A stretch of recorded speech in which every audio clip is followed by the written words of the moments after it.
strolled back and paid the equivalent of 3,000 Zemlin crowns for his short but nice stay at Beverland Hotel. With the illusion of practical foresight, he transferred his fiber suitcase and, after a moment of hesitation, his raincoat to the anonymous security of a station locker, where I suppose they are still lying, as snug as my gemmed scepter, ruby necklace, and diamond-studded crown, in no matter where.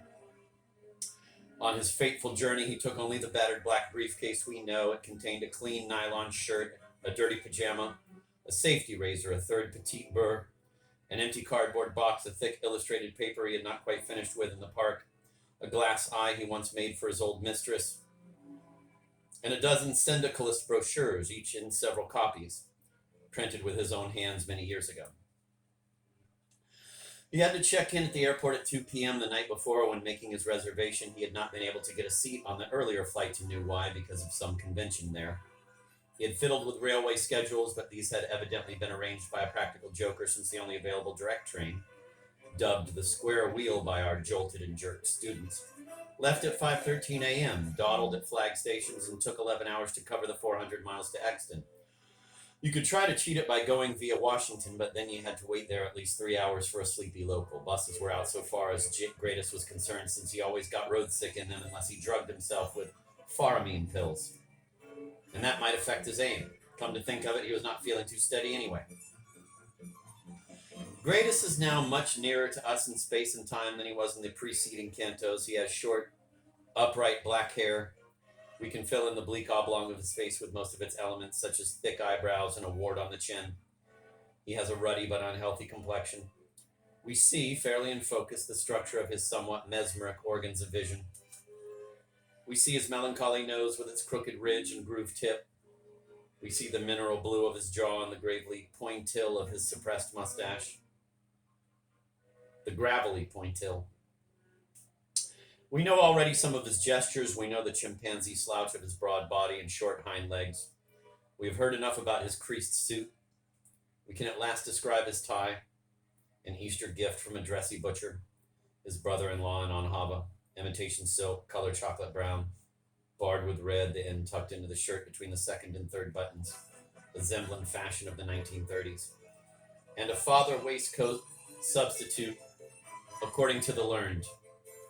Repulsive black hairs coat the back of his honest, rude hands, the scrupulously clean hands of an ultra-unionized artisan, with a perceptible deformation of both thumbs, typical of Beaubéchet makers. We see rather suddenly his humid flesh. We can even make out as head-on but quite safely phantom-like we pass through him, through the shimmering propeller of his flying machine, through the delegates waving and grinning at us. His magenta and mulberry insides, and the strange, not-so-good sea swell undulating in his entrails. We can now go further and describe to a doctor or to anybody else willing to listen to us the condition of this primate's soul. He could read, write, and reckon. He was endowed with a modicum of self-awareness with which he did not know what to do, some duration consciousness, and a good memory for faces, names, dates, and the like. Spiritually, he did not exist. Morally, he was a dummy pursuing another dummy. The fact that his weapon was a real one and his quarry a highly developed human being, this fact belonged to our world of events. In his, it had no meaning. I grant you that the idea of destroying, quote, the king, end of quote, did hold for him some degree of pleasure. And therefore, we should add to the list of his personal parts the capacity of forming notions, mainly general notions, as I have mentioned in another note, which I will not bother to look up. There might be, I am allowing a lot, a slight, very slight, sensual satisfaction, not more, I would say, than what a petty hedonist enjoys at the moment when, retaining his breath before a magnifying mirror, his thumbnails pressing with deadly accuracy on both sides of a full stop, he expulses totally the eely, semi-transparent plug of a Commodore and exhales an ah of relief. Gradis would not have killed anybody had he not derived pleasure not only from the imagined act, insofar as he was capable of imagining a palpable future, but also from having been given an important, responsible assignment, which happened to require he should kill, by a group of people sharing his notion of justice. But he would not have taken that job if in killing he had not found something like that rather disgusting anti-Commodoist's little thrill. Hey Google, turn the volume down. I have considered in my earlier note, I now see it as the note to line 171, the particular dislikes and hence the motives of our automatic man, as I phrased it at a time when he did not have as much body, did not offend the senses as violently as now, was, in a word, further removed from our sunny, green, grass-fragrant Arcady. But our Lord has fashioned man so marvelously that no amount of motive hunting and rational inquiry can ever really explain how and why anybody is capable of destroying a fellow creature. This argument necessitates, I know, a temporary granting to greatest of the status of man, unless he is defending the life of his son or his own or the achievement of a lifetime, so that in final judgment of the greatest versus the crown case, I would submit that if his human incompleteness be deemed insufficient to explain his idiotic journey across the Atlantic just to empty the magazine of his gun, we may concede, Doctor, that our half-man was also half-mad. Aboard the small and uncomfortable plane flying into the sun, he found himself wedged among several belated delegates to the new Y Linguistic Conference, all of them lapel labeled. Lapel labeled, that's a good one.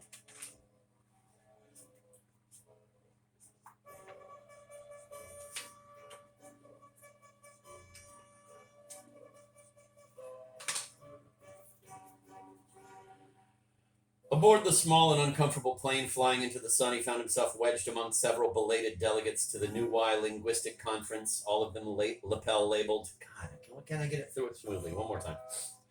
Aboard the small and uncomfortable plane flying into the sun, he found himself wedged among several belated delegates to the new Y Linguistic Conference, all of them lapel labeled and representing the same foreign language, but none being able to speak it.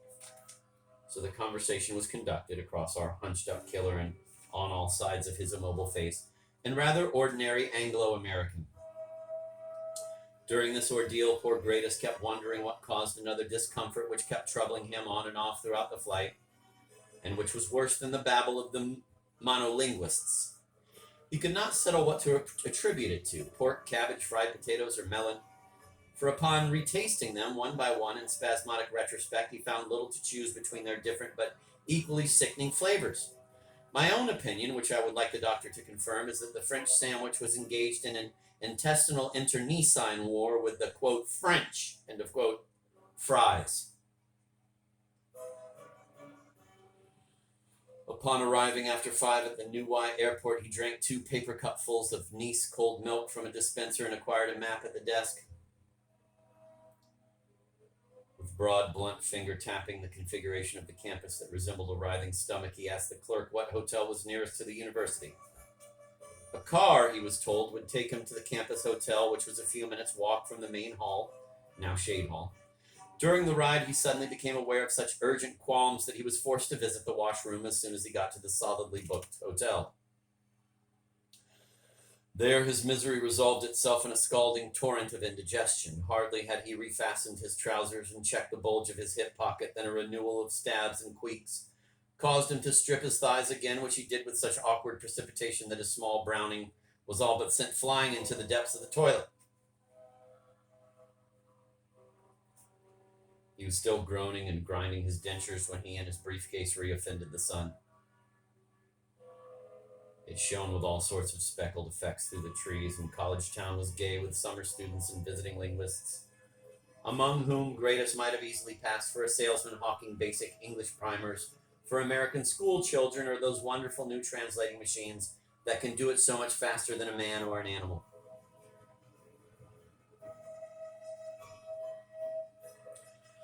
A grave disappointment awaited him at Main Hall. It had closed for the day. 3 students lying on the grass suggested he try the library, and all 3 pointed to it across the lawn.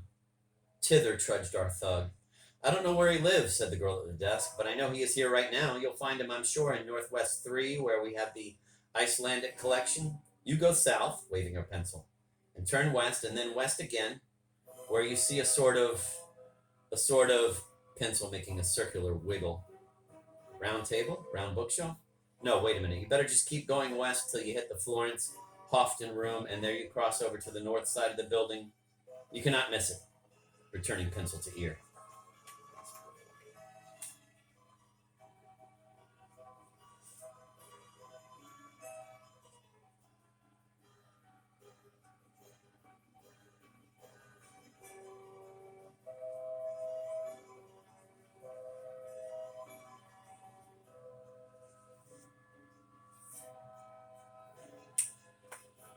Not being a mariner or a fugitive king, he promptly got lost and, after vainly progressing through a labyrinth of stacks, asked about the Icelandic collection of a stern looking mother librarian who was checking cards in a steel cabinet on a landing. Her slow and detailed directions promptly led him back to the main desk. Please, I cannot find, he said, slowly shaking his head. Didn't you? The girl began and suddenly pointed up. Oh, there he is! Along the open gallery that ran above the hall, parallel to its short side, a tall, bearded man was crossing over at a military quick march from east to west. He vanished behind a bookcase, but not before Gratus had recognized the great rugged frame, the erect carriage, the high-bridged nose, the straight brow, and the energetic arm swing of Charles Xavier the Beloved.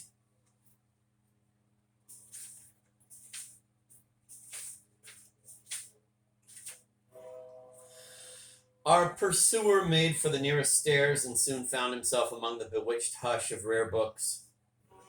The room was beautiful and had no doors. In fact, some moments passed before he could discover the draped entrance he himself had just used. The awful perplexities of his quest blending with the renewal of impossible pangs in his belly. He dashed back, ran 3 steps down and 9 steps up, and burst into a circular room where a bald-headed, suntanned professor in a Hawaiian shirt sat at a round table, reading with an ironic expression on his face a Russian book. He paid no attention to Gratus, who traversed the room, stepped over a fat little white dog without awakening it, clattered down a helical staircase, and found himself in Vault P. Here, a well-lit, pipe-lined, whitewashed passage led him to the sudden paradise of a water closet for plumbers or lost scholars where, cursing, he hurriedly transferred his automatic from its precarious dangle pouch to his coat and relieved himself of another portion of the liquid hell inside him. He started to climb up again and noticed in the temple light of the stacks an employee, a slim Hindu boy, with a call card in his hand. I had never spoken to that lad, but had felt more than once his blue-brown gaze upon me. And no doubt my academic pseudonym was familiar to him, but some sensitive cell in him, some chord of intuition, reacted to the harshness of the killer's interrogation, and, as if protecting me from a cloudy danger, he smiled and said, I did not know him, sir. Gratus returned to the main desk. Too bad, said the girl. I just saw him leave. Boshi moi, muttered Gratus, who sometimes at moments of stress used Russian ejaculations. You'll find him in the directory, she said, pushing it towards him, and dismissing the sick man's existence to attend to the wants of Mr. Gerald Emerald, who was taking out a fat bestseller in a cellophane jacket. Moaning and shifting from one foot to the other, Gratus started leafing through the college directory, but when he found the address, he was faced with the problem of getting there. Dulwich Road, he cried to the girl. Near? Far? Very far, probably. Are you by any chance Professor Penin's new assistant? Asked Emerald. No, said the girl. This man is looking for Dr. Kinbote, I think.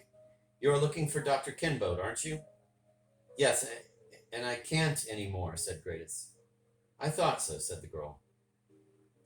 Doesn't he live somewhere near Mr. Shade, Jerry? Oh, definitely, said Jerry, and turned to the killer. I can drive you there if you like. It's on my way.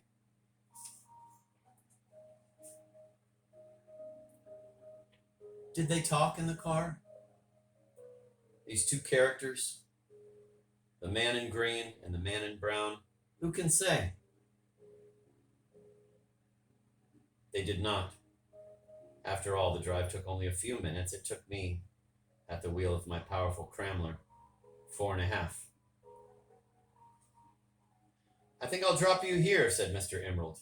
It's that house up there. One finds it hard to decide what Gratus alias Gray wanted more at that minute, discharge his gun or rid himself of the inexhaustible lava in his bowels.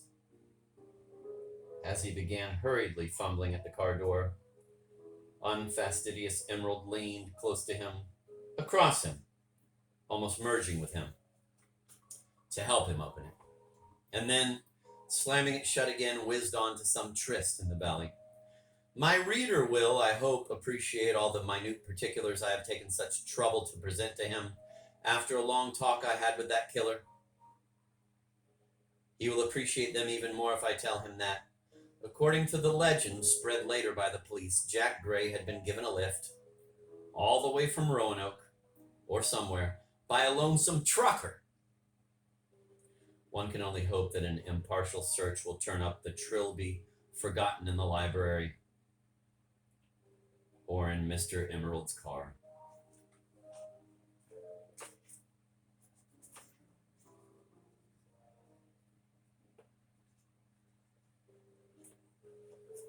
Hey Google, how much time left on the timer? 7 minutes and 31 seconds to go. Line 957, Night Rote. I remember one little poem from Night Rote, meaning the nocturnal sound of the sea, that happened to me, my first contact with the American poet Shade. That happened to be my first contact with the American poet Shade. A young lecturer on American literature, a brilliant and charming boy from Boston, showed me that slim and lovely volume in Unhava in my student days. The following lines opening this poem, which is entitled Art, pleased me by their catchy lilt and jarred upon the religious sentiments instilled in me by our very, quote, high, end of quote, Zemblin Church. From mammoth hunts and odysseys and oriental charms to the Italian goddesses with Flemish babes and arms. Line 962, help me, Will. Pale Fire.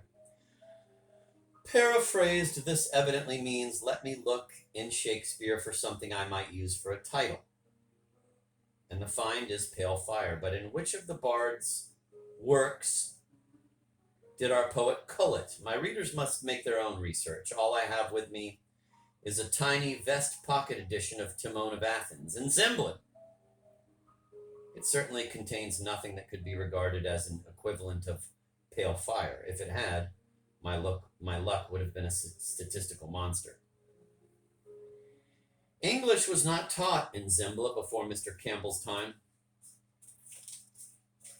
Con Mall mastered it all by himself, mainly by learning the lexicon by heart. As a young man around 1880, when not the verbal inferno but a quiet military career seemed to open before him, and his first work, the translation of Shakespeare's sonnets, was the outcome of a bet with a fellow officer.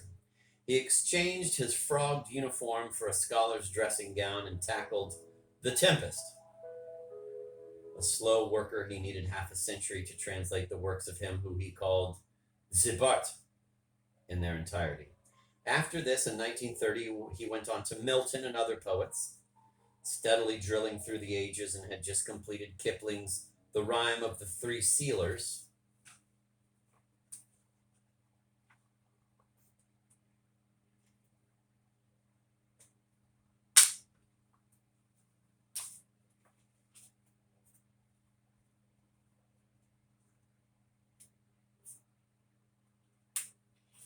Now, this is the law of the Muscovite that he proves with shot and steel. When he fell ill and soon expired under his splendid painted bed seal with its reproductions of Altamira animals, his last words in his last delirium being, Comment dit-on? Mourir in Anglais? A beautiful and touching end. It is easy to sneer at Conmall's faults. They are the naive failings of a great pioneer. He lived too much in his library, too little among boys and youths. Writers should see the world, pluck its figs and peaches, and not keep constantly meditating in a tower of yellow ivory, which was also John Shade's mistake in a way.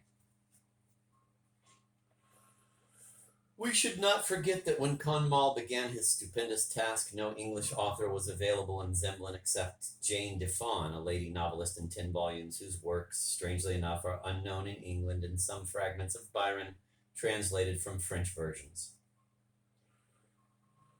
A large, sluggish man with no passion save poetry, he seldom moved from his warm castle and its 50,000 crested books, and had been known to spend 2 years in bed reading and writing, after which, much refreshed, he went for the first and only time to London, but the weather was foggy and he could not understand the language, and so went back to bed for another year. English being Conmall's prerogative, his Shakespeare remained invulnerable throughout the greater part of his long life. The venerable Duke was famed for the nobility of his work. Few dared question its fidelity. Personally, I had never the heart to check it. One callous academician who did lost his seat in result and was severely reprimanded by Conmall in an extraordinary sonnet composed directly in colorful, if not quite correct, English, beginning, I am not slave. Let be my critic slave. I cannot be, and Shakespeare would not want thus. Let drawing students copy the acanthus. I work with master on the architrave.